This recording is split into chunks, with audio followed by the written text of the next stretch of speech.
Hey everybody, tonight we're debating Christianity or secular humanism, which is better for society, and we are starting right now. You look into the historical research, the sociological research. Christianity is far better, and without it, Western societies will collapse because of declining birth rates. I cited a bunch of research to avoid the accusation of correlation is not causation. Secularism, secular humanism, that is unsustainable. It cannot produce lasting societies because it cannot produce replacement populations through sustainable birth rates.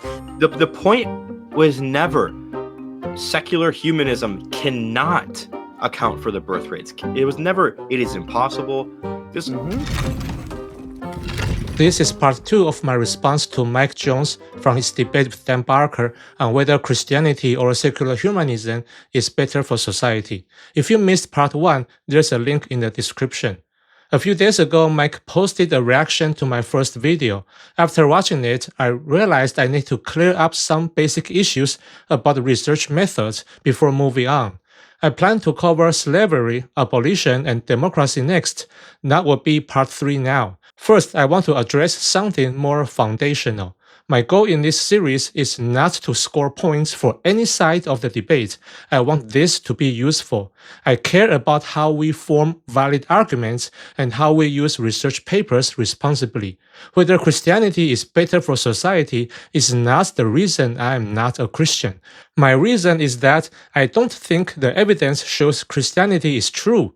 What I care about here is method. If the method is flawed, it affects more than this one topic.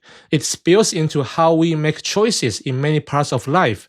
And if you have a large audience and you are shaky on methods, you will pass that confusion on to your viewers. That matters. So let me get to it. Mike treats multivariate analysis as if they move us from correlation to evidence of causation. Here is what he says in his reaction video.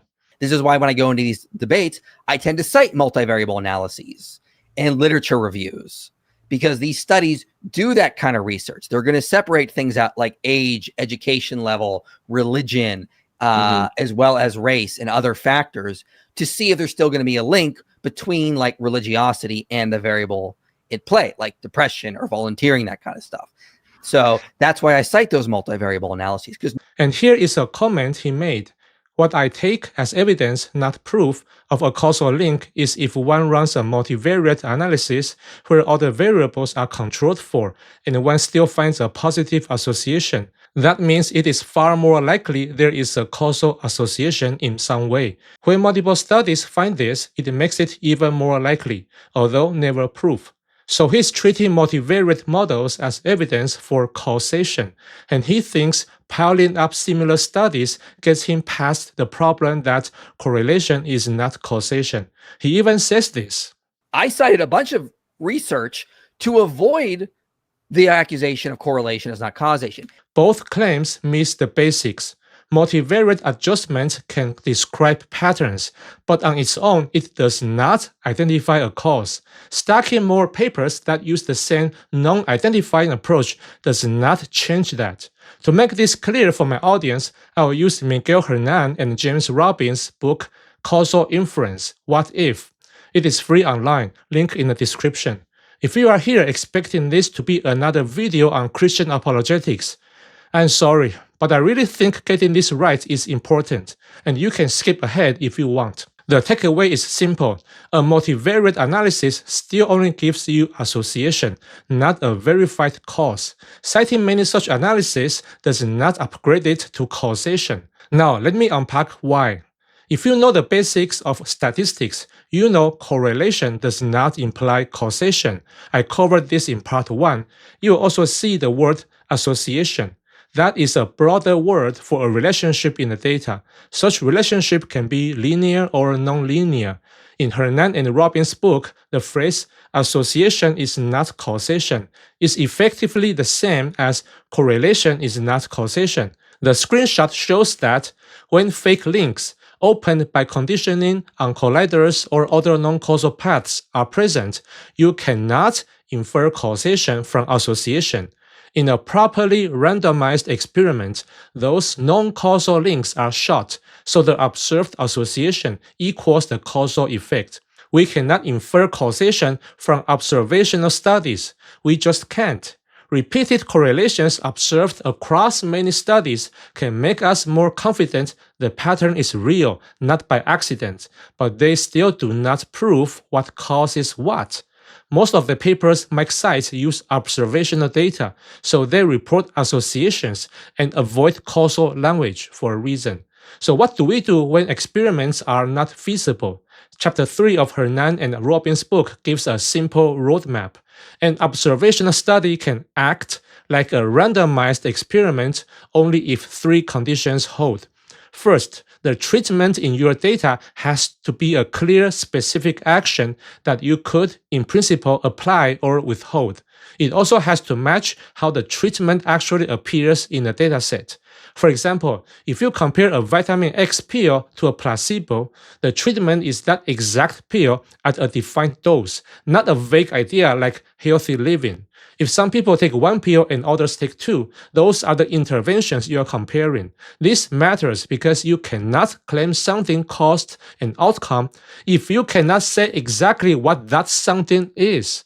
Now apply that to our topic. Mike often links outcomes like building schools and hospitals to Christianity or Christian values, and from there he talks as if Christianity caused the spread of education. This claim runs into condition 1 immediately. Christian values is not a well-defined treatment.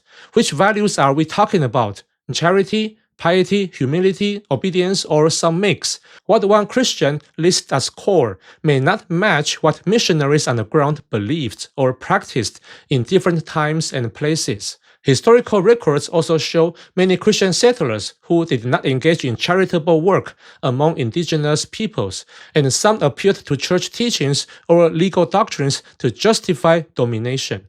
So the label itself varied in content and application, but set all that aside and grant missionary Christian values as the target.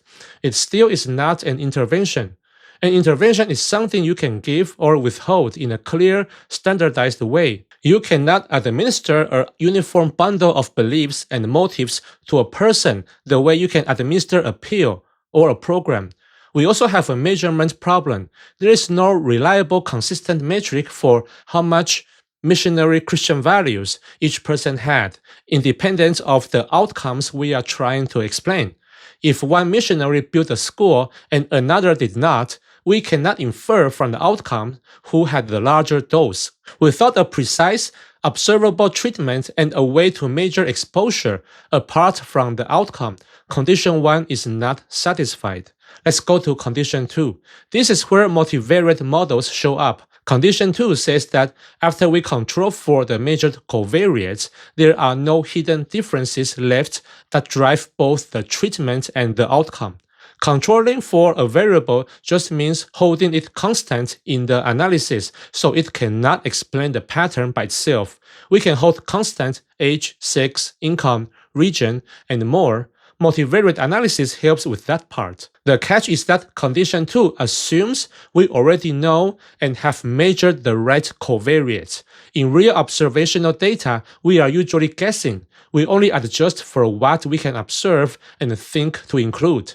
Important drivers we did not measure remain in the background. Personality, family upbringing, early life shocks, neighborhood history, who selects into which churches, and similar factors. If those unmeasured factors affect both religiosity and the outcome, the as if randomized story breaks. Treatment is no longer independent of the outcome given the controls. There is more. Even if we somehow measured every relevant factor, 2 threats still remain. First, reverse causation. Generous people may be more likely to join and stay in churches rather than churches making people generous. Second, selection bias. The kinds of people who enter religious communities may differ in stable ways from those who do not. So multivariate adjustments can describe patterns and reduce some confounding, but it does not cross the line from correlation to causation on its own. That is why the coefficient stays positive after controls is not a causal identification strategy. Now to condition 3. It sounds technical, but the idea is simple. For a causal comparison to work, every type of person in your data needs at least some chance of receiving each treatment. Causal inference calls this the positivity or overlap assumption. In plain terms, you can only compare like with like if there is real-world overlap between the groups. Think about missionaries. In the periods we are discussing, the people who founded churches, opened schools, and built hospitals were overwhelmingly Christians tied to European funding, education, and political networks.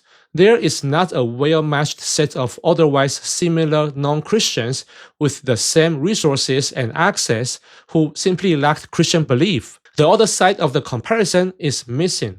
Without overlap, you cannot ask the counterfactual question, what would comparable people have done without Christianity? If such a matched group did exist, and some of them also built schools, the story would change. The pattern would look less like an effect tied specifically to Christianity, and more like what tends to happen when people with resources, training, and humanitarian aims work in that setting. So condition 3 is not satisfied. More observational data does not fix that. It does not turn the design into a randomized experiment. This is why observational associations, even in large samples, and even if they involve multivariate models, do not by themselves pinpoint causation. Interpreting them as causal requires a design that meets these conditions and tests its assumptions. It is extremely hard to isolate an internal motive like commitment to Christian values and then claim that motive caused a specific action. In everyday conversation, we can speculate about motives. That is fine as opinion, but once you appeal to academic research, the standard changes. You need a clearly defined measure of the motive, a design that rules out competing explanations, and tests that show the result does not depend on your assumptions. You cannot cite studies to look rigorous and then lean on a personal hunch for the causal leap. If the claim is causal, it has to be backed by a design that identifies a cause, not by intuition dressed up with references. Now I'm going to walk through a few examples of how Mike misuses research. In part 1, I gave 3 quick tips to evaluate his claims. Ask for clear definitions. Remember that correlation is not causation. Verify that the study actually measures what he says it measures. This next part will be interesting because later in the video, I will take apart Mike's main talking point against secular humanism, birth rates. If birth rates are really his metric, the data do not point to Christianity as the solution. They point somewhere else. Let's get started. Meta-analyses have also found that religiosity is associated with more pro-social behavior and self-control. In an ever-increasing hostile world fueled by social media, more Christianity would be extremely beneficial and aid in ways secularism can't. Tip 3 applies here. Watch what the studies actually measure. The research papers Mike shows on the screen measure religiosity, which is broader than Christianity. He often treats religiosity as if it means Christianity, but those are not the same. If a meta-analysis reports that higher religiosity is associated with pro-social behavior, the finding is about religiosity in general, not about Christianity in particular. Furthermore, since most of these are observational associations, they do not license the causal claim that more Christianity will produce more pro-social behavior. The arrow could run the other way. People who are more conscientious and pro-social may be more likely to join religious groups. Not all studies are observational. Religious priming experiments are an exception worth noting. In a typical priming study, participants are subtly exposed to religious words or images and then given a chance to act generously or cheat less on a task. These experiments can show a short-term causal shift when religious ideas are made salient. The interpretation is tricky though, because the mechanisms are often ambiguous. You have to rule out changes in mood or arousal, demand characteristics, or experimental expectancy. We also know that secular cues for social oversight, such as police badges, contracts, juries, or court imagery, can produce similar short-term effects. In short, Priming does not show that being Christian increases trait self-control or creates lasting changes outside the lab. To support that, we would need longitudinal or field evidence with a strong identification strategy. Mike can look scholarly because he cites a lot of sources, but when you read the papers, the links he draws to his thesis are not in the text. A study reports an association between X and Y, and he talks as if it showed X causes Y. That is a basic error in interpretation. If you want a causal claim, you need a design that identifies a cause. Citing associative findings is not enough. One study from Switzerland relied on census data of 3.7 million adults and the death certificates of 5,082 suicides and found that suicide rates were the highest among those with no religion, more than double the rate of Catholics. Tip 2 applies here. Correlation is not causation. This result does not show that lacking religion causes higher suicide risk. Even if we treat no religion as a risk marker, that is not the same as secular humanism. Many people with no religion still hold spiritual or superstitious beliefs. Secular humanism is a specific outlook that centers ethics on human welfare and uses reason and evidence to guide decisions. Not everyone who reports no religion fits that description. Notice something else in the same study. Rates differ significantly between Catholics and Protestants. Both traditions share core beliefs and both teach against suicide, so the gap likely reflects other factors. It could be differences in region, community structure, social integration, or selection into denominations. People at higher risk might sort into one group more than the another. These are confounders we have to consider. So the careful takeaway is this. The study reports associations that deserve attention, not automatic causal conclusions. And it does not establish that Christianity as such is the driver of lower suicide risk. There is a common assumption in the West that non-religious people have higher depression and suicide rates because they do not believe in God. That is not always the case. A large Northern Ireland cohort study finds no overall difference in suicide risk between people with and without a religious affiliation after adjusting for demographics and socioeconomic factors. Among younger adults, Catholics have higher risk than mainstream Protestants, and a small conservative Christian group shows lower risk than Catholics. In other words, Northern Ireland does not replicate the Swiss pattern where non-affiliation had the highest risk and Catholics the lowest. And remember, these are affiliation categories, not measures of belief strength or practice, so they don't justify causal claims about belief in God or about secular humanism. So what should we conclude? Even if it turned out that non-religion is sometimes linked to higher risk, that would not mean the risk cannot be reduced. Under the right conditions, both religious and non-religious people can have similarly low risks. Social integration, supportive relationships, access to care, economic stability, and community programs matter for everyone. Think about it this way. Single people, on average, have higher depression risk than married people. We do not blame single people or say the problem is being single.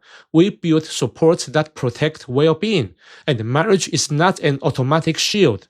A high-conflict marriage can raise the risk of depression. The same logic applies here. Instead of treating religious identity as a one-word cause, look at the conditions that protect people, regardless of belief. Now, it is true that higher religiosity is often linked with lower depression, but the picture is not straightforward for LGBTQ youth. In a large US survey of LGBTQ teens, average depression differs by family religious background. Youth from no religion, Catholic, and Jewish families reported lower average depression than the sample mean, while those from Protestant, Mormon, Orthodox Christian, Muslims, and Buddhist Hindu families reported higher averages. What matters most in this study is family acceptance. Higher acceptance is strongly associated with lower depression, and that protective link is similar across religious groups. In practice, some groups report lower average acceptance, and where acceptance is lower, depression tends to be higher.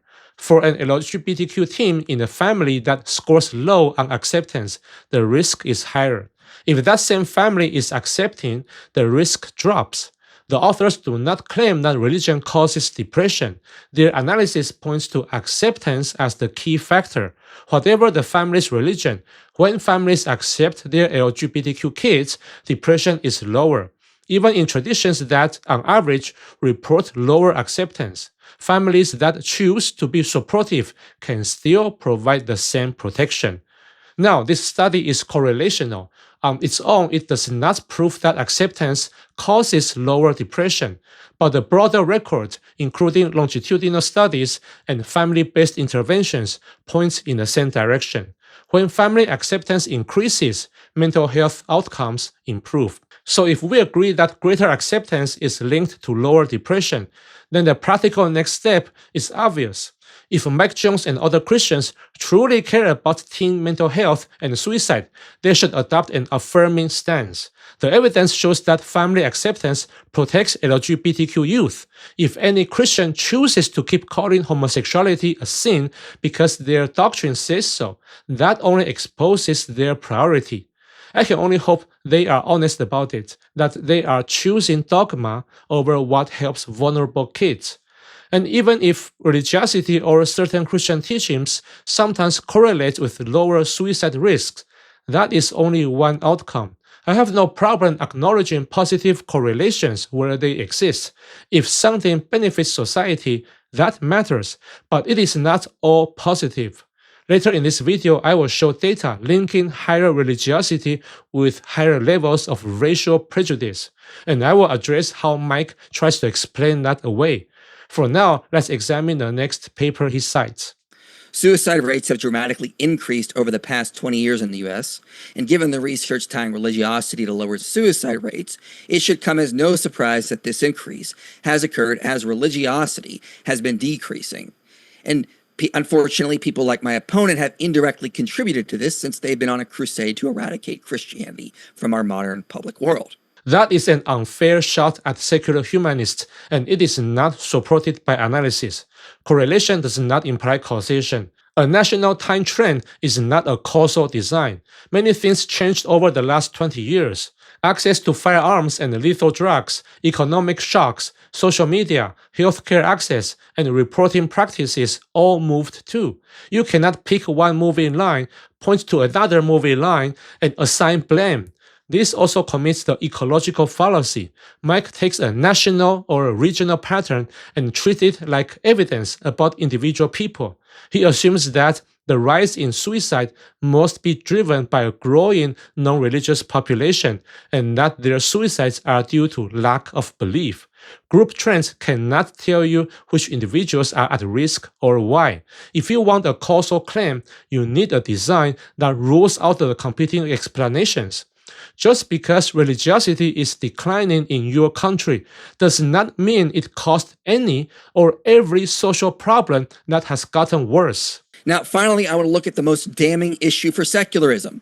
Now, a secular culture may create high levels of well-being and life satisfaction, but it would not be good for humanity if it cannot sustain itself for multiple generations, because it would die out and possibly be replaced by a less optimal culture, like traditional Islam.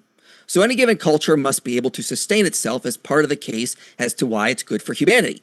Christianity has historically been able to do this by producing replacement populations through sustainable birth rates, and so later generations can carry on the culture and generate progress. But secularism appears to not be able to do this. A functioning society needs to at least have a sustainable birth rate. But the countries that have secularized the most and who have the most people who have left traditional religion behind have the lowest birth rates of any nation. You can look into the historical research, the sociological research. Christianity is far better. And without it, Western societies will collapse because of declining birth rates. Secularism, secular humanism, that is, if we're going to do there, is unsustainable. It cannot produce lasting societies because it cannot produce replacement populations through sustainable birth rates. So Mike thinks that secular humanism cannot produce lasting societies because it cannot produce replacement populations. I wonder how he can be so confident that it cannot. After all, social trends are always moving. What you see in the last 20 years may not hold true in the next 20 years or 50 years. Not only that, Mike is aiming at the wrong target. He treats low fertility as caused by secularism, but he has not shown a causal mechanism or a research design that rules out alternatives. Correlation is not causation. A far more established story is the demographic transition. As countries modernize, mortality falls first, especially infant deaths. Then fertility declines because parents no longer need insurance births. Women's education and labor market opportunities rise. Urban living and housing costs increases, and reliable contraception lets couples time and limits births. In short, modernization and prosperity lowers fertility. The same modernization also tends to reduce religious conformity and affiliation, so the cleaner explanation is a common cause. Modernization pushes both secularization and lower fertility. You cannot point to two moving lines and assign causation to secularism. There is also no inherent antinatal norm in secular humanism. If you want to argue that secular humanism causes low fertility, you have to state and test a mechanism. What specific beliefs or practices of secular humanism reduce births above and beyond education, income, urbanization, women's employment, housing costs, and contraception? Then you need evidence that holding those factors constant, exposure to secular humanism lowers completed fertility. If the real concern is replacement fertility, the empirical levers are well known and mostly policy and economics, such as affordable childcare, paid leave, flexible work, housing affordability, secure jobs, and support for dual-earner families. Those are the variables that move fertilities at the margin in rich countries. Tying national birth rates to the rise or fall of Christianity skips over the factors that actually drive the decision to have children. This is what we see in post-industrial countries. In many where most people still identify as Christian, birth rates sit below replacement. Italy is a clear case. A 2023 report puts Christian identification at roughly 7 in 10, while fertility has stayed far below replacement, at about 1.2 to 1.31 in recent years. The pattern is long-running. In 1995, Italy's total fertility rate was about 1.19. If declining religiosity were the main driver of low birth rates, why was the rate even lower 30 years ago? What most people consider to be optimal society markers cuts the other way. More freedom, higher education, better medical care, women's full participation in the workforce, and reliable contraception are all good, but they also predict lower fertility. You cannot praise those gains and then blame secularism for the fertility patterns that modernization produces. If you make birth rates the top test of sustainability, Mike's logic would not point to Christianity. In many settings, Muslim populations have more children than Christian populations. I know he's not saying the higher the better. Replacement is the threshold that matters. Still, a higher baseline gives more cushion against the forces that push fertility down in rich countries.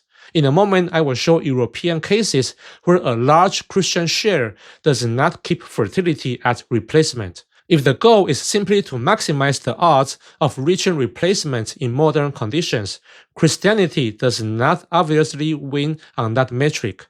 Yet Mike doesn't recommend Islam despite its higher fertility in several contexts. Here is his reason. So I compare, like, for example, birth rates among Muslims and Christians. Muslims have higher birth rates, but their societies are far worse than Christian societies, even though our birth rates are slightly smaller. So I would still prefer Christian societies because of other factors, but both are sustainable because of birth rates. Mike refuses to recommend Islam because he says those societies score worse on other values, even though they have higher birth rates. His fallback is that Christian populations can still hit replacement, so fertility is not a problem. But what if, in post-industrial countries, they do not? Here's the test. If evidence shows Christian populations fail to reach replacement, would he then recommend Islam or any higher fertility religion? If you are a Christian, would you? I doubt it.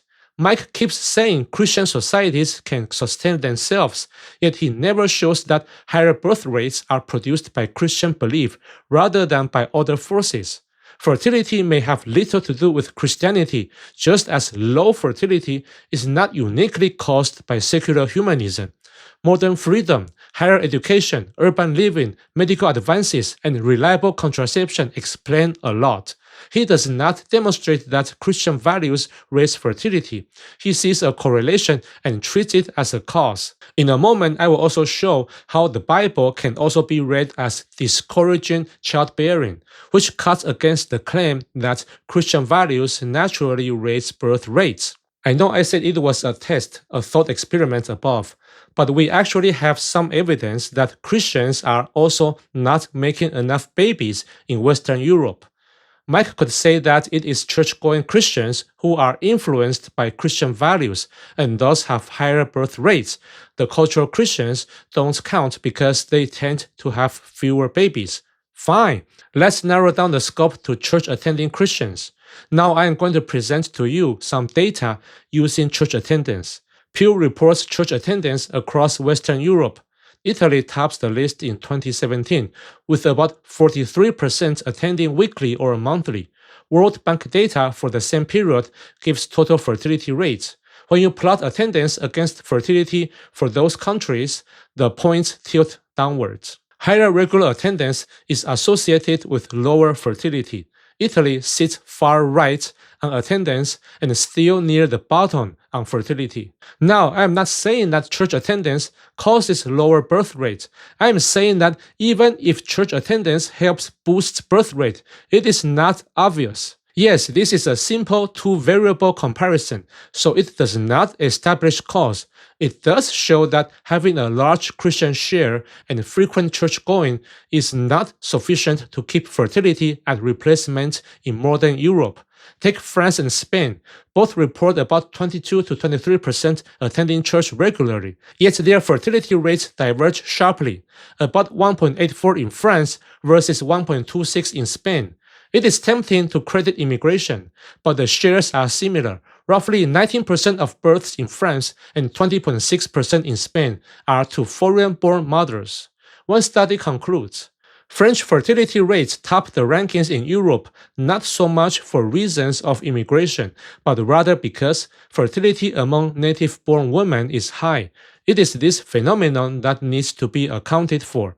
Part of the explanation lies in the widely supported pro-family policies implemented consistently in France over the last 75 years. In short, immigration is part of the picture, but policy design is the bigger difference. So there are more than one way to nudge birth rates up than becoming more Christian. It is to focus on the main drivers behind the countries on the left of the chart.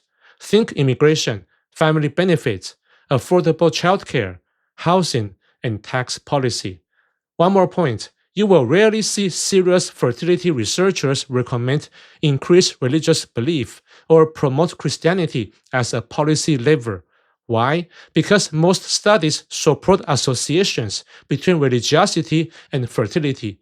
They know you cannot isolate religiosity as the cause. Religiosity usually travels with other features that raise fertility, stronger kin networks, traditional gender roles, lower female labor force participation, less urban living, and different education or housing costs.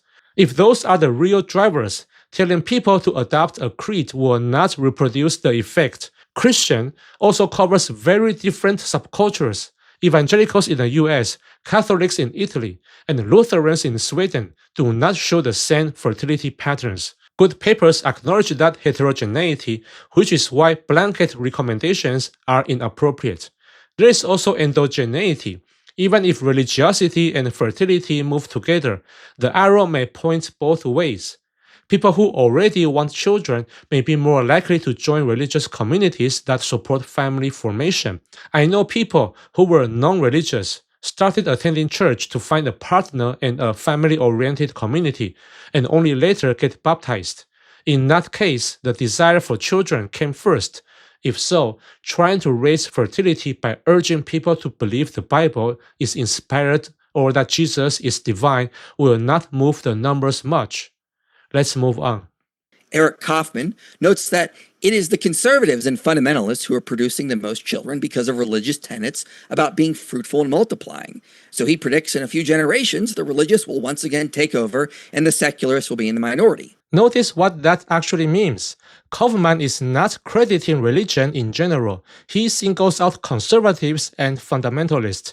That is because fertility among many Muslim immigrants in Europe has fallen towards host country norms, and the same downward drift shows up among non-fundamentalist Christians.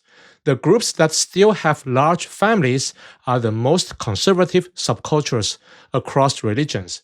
It is about tension between fundamentalism versus assimilation. Also, Eric Kaufmann notes, if pious children simply assimilate into the secular mainstream, the radical effects of religious fertility quickly dissipates. So secularism doesn't seem to be something that can endure multiple generations. Here's the context Kaufmann gives. Fertility rates of the religious may be important in the developed world, but can they keep their kids in the fold? If pious children simply assimilate into the secular mainstream, the radical effect of religious fertility quickly dissipates. This is where fundamentalism enters the picture. It developed in explicit opposition to secularism. In other words, the mechanism is differential fertility plus retention under a counter-secular, high-boundary culture. That is not a generic case for Christianity. It is a claim about strict separatist subgroups. If this is Mike's real model, he should say it plainly and defend the trade-offs that come with it. Also, Kaufmann is not telling us to embrace fundamentalism. He is projecting a demographic trend. And by Mike's own logic, if he wants birth rates safely at replacement, he should promote religious fundamentalism of every stripe, not Christianity in general. That is what the argument actually implies. To be clear, I do not sign off on everything Kaufmann says. My point is simpler. Citing Kaufmann does not support Mike's claim that Christianity as such is sustainable. Kaufmann is explicit that the engine is fundamentalism plus retention, not any particular creed. I doubt Mike is willing to campaign for Christian fundamentalism, let alone other kinds. Nor should we want fundamentalist norms to run a modern country, even if they push births up. The trade-offs are obvious. Tighter control over women's lives, less freedom, weaker science culture. That is not a cost most people are willing to pay. By the way, if you have made it this far, could you do me a quick favor? Please like this video and subscribe if you haven't already. It really helps and let me keep making content like this. Michael Blume argues that religiosity has been selected for its evolutionary advantage because it results in more offspring. If we are talking about evolution, fine. Over long stretches of history, pro-natal subcultures tend to grow faster. But look at the chart Mike himself puts on screen. Replacement is about 2.1. In that figure, no Christian group clears 2.1. The closest is Independent Protestant at 2.04. Several Christian groups are far lower. For example, Roman Catholic at 1.41. The only groups above replacement in that chart are Hinduism and Islam. If Mike's rule is an optimal society must meet replacement, his own visual points to Hinduism and Islam, not Christianity. Mike does not follow his own implication. In a debate, he says traditional Islam is harmful because it curtails rights and freedom, even though it has higher birth rates. That move undercuts his replacement fertility first rule. He is the one who insisted that no matter how good secular humanism looks on other metrics, if it is not sustainable, then it fails. Now the same standard cuts against Christianity. On average, Christian populations in modern countries are also below replacement. His criterion defeats his own case. It is odd that Mike accuses atheists of deconverting Christians and hurting birth rates, while he spends so much energy trying to dissuade people from Islam. If his priority is higher fertility, that makes little sense. Even if Christians were having enough children, Europe is not going to become a continent of weekly churchgoers anytime soon. By his own framework, he would still need high fertility groups in the mix, which includes many Muslims. More importantly, why treat religion as if it is the only lever? That assumption has never been justified. Governments have other tools. Immigration is common because it is fast and relatively cheap, not because it is the only option. Stronger family benefits, affordable childcare, housing support, and tax credits raise the incentive to have children. Many governments hesitate because these programs are expensive, not because they don't work. When the cost of depopulation becomes clear, more aggressive spending tends to follow. It is a cost-benefit decision. And Mike knows this. He knows that large, expensive pro-family programs can move fertility. In his reaction to my part 1, he walked back the secularism cannot line and spoke as if that had been his position all along. Let's roll the clip. This is a blatant distortion of what I argue. Than, Yeah. did I ever argue that Christianity is the only solution to low birth rates? I believe the word is optimal. There we go. When you're in a debate and you're comparing two things, nowhere did I say we either have secularism and the Islam taking over, or we have Christianity. This is a total and blatant straw man. Really? I distorted him? Let's listen a little longer. You're saying that if we don't have a religious society like Christian, you have to spend hundreds of millions of dollars to try to correct the birth rate. You have to throw money at birth rates. Right. My point is, if you do come up with ways to fix it, Than said it, we will update our models. We will update our theories. Your point was sorry.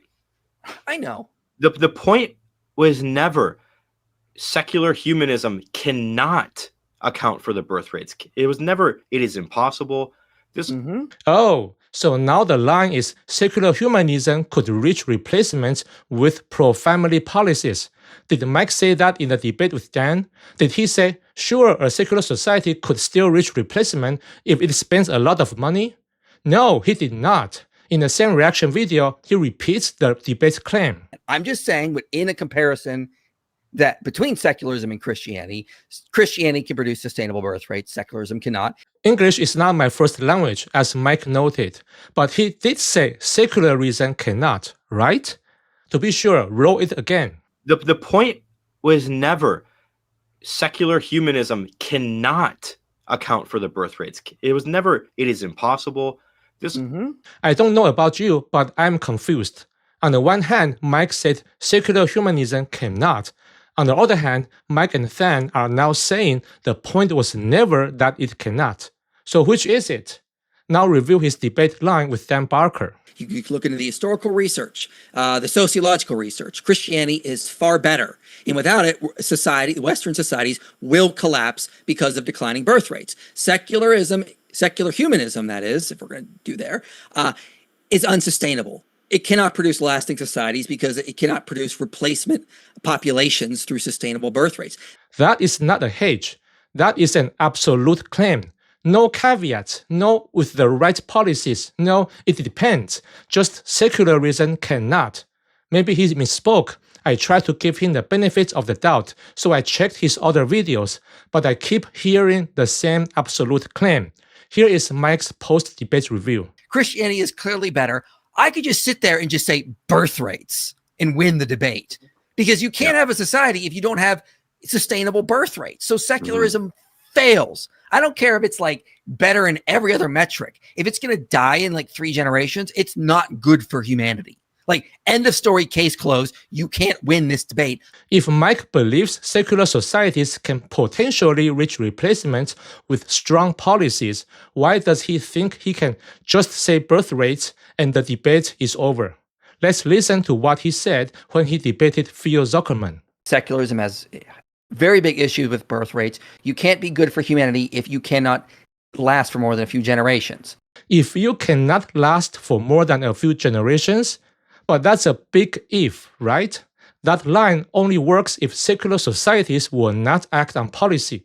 It sneaks in the conclusion he needs to prove. Let's listen to what he said in the debate with Lawrence Cross. I did not say that higher birth rates are necessarily better. I specifically said you have to have at least a sustainable birth rate. Secular societies cannot produce those. Only religious societies do. Secular societies cannot produce sustainable birth rates. Only religious societies do. That sounds like a false dilemma. It erases the policy route entirely. If Mike said secular societies are not producing sustainable birth rates, that would have been accurate. But that's not what he said. He overstated the fact. Viewers can decide whether I distorted Mike or whether he is walking back an absolute claim after the fact. To me, this looks like a Mott and Bailey fallacy. In debates, he says secularism cannot. In follow-ups, he retreats to secularism can, but only with costly policies. Here's a friendly advice that avoids confusion next time, Mike. Don't say secular humanism cannot have a sustainable birth rate. Say, in modern conditions, secular societies are currently struggling with birth rates, but they could potentially reach replacement with significant policy support. If that is what you mean, say that. Do not overstate and then add the qualifications later. Don't say secular humanism cannot. Say secular humanism can if. And here is another claim I need to push back on. Like, whereas if you just have a Christian society, you save all that money and can use it elsewhere. First, it depends on which Christian society you mean. If you mean conservative or fundamentalist models, you may spend less on pro-natal policy, but you pay elsewhere in anti-intellectualism, weaker science culture, and tighter controls on women and LGBTQ people. If you mean the Western European version of Christianity, those countries still sit below replacement. If you dislike Muslim immigration, you will still end up paying to incentivize higher fertility among Christians sooner or later. Second, evangelizing secular populations is not free. You do not flip a switch and create church-going communities. Mass conversion campaigns, media, staffing, and institution building costs real money. Either path costs money if the goal is to raise fertility in rich European countries. Third, there's nothing inherent in secular humanism that discourages childbearing. Correlation is not causation. The main driver of low fertility is modernization and prosperity. Mike says this himself. Researchers have known that as societies become more prosperous, they naturally become less religious. It's not that religiosity leads to, or it's not that losing religiosity leads to more prosperity.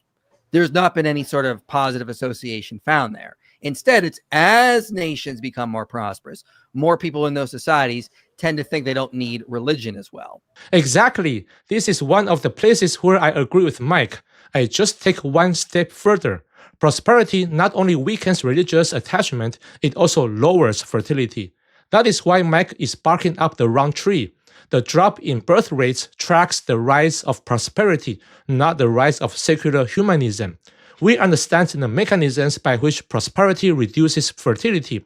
We do not have a comparable mechanism showing that secular humanism itself lowers fertility once modernization factors are held constant. That is the bottom line. And to be clear, I'm not here to win for a particular team. I'm not defending Dan Barker's position. I am showing how to argue responsibly and how to use research correctly. If you want a sales pitch that secular humanism is better than Christianity, this is not that video. I will share why I prefer secular humanism and why I believe it is better than Christianity for society in part 3 or part 4, but I will not lean on social science papers for that. As I said in the start, it is very hard for social scientists to isolate motives, link them to behavior, and prove causation. When I offer my view, it will be my opinion, not a claim dressed up as data. The end of this series is method, not taking a side. Here's the bottom line. Christianity by itself is not enough to lift birth rates in modern post-industrial countries. Mike says it is. The number says it is not. That should not surprise anyone. Let me show you why. If you open the Bible, you can argue it either way. In Genesis, God tells humans to be fruitful and fill the earth. That sounds pro-childbearing, but the New Testament does not repeat that command.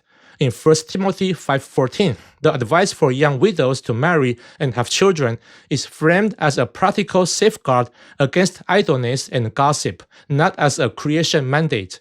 With Jesus, the tone shifts again. He calls disciples to leave family to follow him, and he warns that in times of trouble, woe to those who are pregnant. Matthew 24. I have known Christians who put off marriage because they believed the end was near. Paul in 1 Corinthians 7 is even clearer. The one who marries does well. The one who refrains does better. Am I saying that the Bible is anti-childbearing? No. I am saying you can prove text in both directions. That is why church history gives us monks and desert fathers who read the text toward celibacy, and also families who read the text toward childbearing. You can even cite 1 Timothy 2:15 to praise motherhood. The point is simple. The Bible is not a single lever that pushes fertility up. If someone wants to remain celibate, they will find verses for it. If someone wants a large family, they will find verses for that too, which brings us back to reality. In modern economics, the driver of fertility are policy, cost, and life plans, not a single verse. In his debate with Dan Barker, Mike focused on studies that reflect well on religion and didn't address possible downsides. That's understandable in a debate setting. But if we are going to rely on social science, it helps to look at the fuller picture, including findings that point in the other direction. In Mike's 2024 debate with Phil Zuckerman, they discussed the meta-analysis, Why Don't We Practice What We Preach? It finds that stronger religious in-group identity is linked to more derogation of racial outgroups. More specifically, it says greater religious identification, greater extrinsic religiosity, and greater religious fundamentalism were all positively related to racism. Since the samples are US-based, that's overwhelmingly Christian identity we are talking about. Now, before anyone cries, you are treating correlation as causation. Hear me clearly. I am not saying religion causes racism. I am saying let's not just discuss studies that find Christianity or religiosity tracks with something positive. Let's discuss the research that points the other way so we can know that not all correlations are positive. What's so interesting is that Mike says he emailed the authors. Let's listen to what he heard back from them. I actually emailed the study authors because I was confused of where you were finding that. I got a reply back from David Matz. He said, I wouldn't say that our findings demonstrate that the non-religious are more racially tolerant than the religious, though I understand how someone could see that conclusion. We didn't compare religious people to non-religious people. Rather, we looked at people's level of religious identification and found that those who identify with less religion were generally more racially tolerant. Lower levels of religious identification don't necessarily mean non-religious. Right. No affiliation is not the same as secular humanists. I've been making that point all along. Mike already knows that no religious affiliation does not equal not religious. I said this in part 1. Many people who do not identify with an organized religion are not secular humanists. They can be spiritual or superstitious in other ways. What stands out is how Mike treats labels. When a result reflects poorly on religion, he drills into definitions and argues the study is not really about religious versus non-religious. Fair enough, that is exactly what I'm doing throughout this video, checking whether the papers he cites actually support his claims. I just wish he did the same when the results look good for his side. When a study lumps no religious affiliation together and links it to something negative, he often treats that category as a stand-in for secular humanists. When the same category looks good, he suddenly says it isn't a valid proxy. That's inconsistent. If he wants to question the labels, he should do it at the same way for findings he likes and findings he does not. But even with his clarification, the news is not great for his case. The authors told him their comparison is not religious versus non-religious. It is higher versus lower religious identification. The pattern they report is that stronger group identity and extrinsic religiosity track with more in-group and out-group bias. Mike does not only call for private, intrinsic faith, he asks people to attend and be committed to a church. That is precisely the identity-forward religiosity this meta-analysis links to higher racism. So the author email does not rescue his argument. Of course, he could say correlation isn't causation, and I would agree. This study doesn't show that extrinsic religiosity causes racism. It could be that people with stronger racial bias are more likely to join tight religious groups. We need better designs to nail down cause and effect. What I'm asking for is consistency. Most of the papers Mike cites in support of his case are also correlational. If he's careful here, he should be just as careful there. Mike cites more studies than I can cover here. That is fine.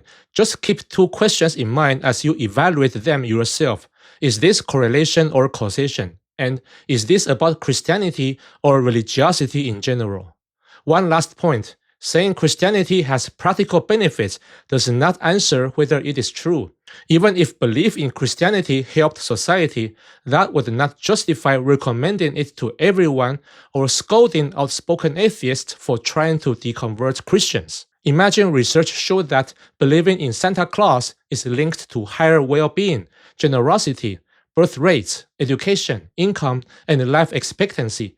Should we all try to convince each other that Santa is real? Is that the world we want, where we promote stories we do not think are true just to move social indicators? I hope not. I think we can do better. Truth matters. I'm sure Mike would agree with that. In the next video, I will turn to church history and how the Bible handles slavery and democracy. I will argue that Christian values are often a husk that people fill with whatever they already believe. So when Mike says Christian values are good for society, the first question is, whose Christian values? You will see the same pattern in how he reads scripture as in how he reads social science literature. The texts do not mean what he says they mean. If this video was helpful, please like and subscribe so you don't miss part 3. Thanks for watching, and I will see you in the next one.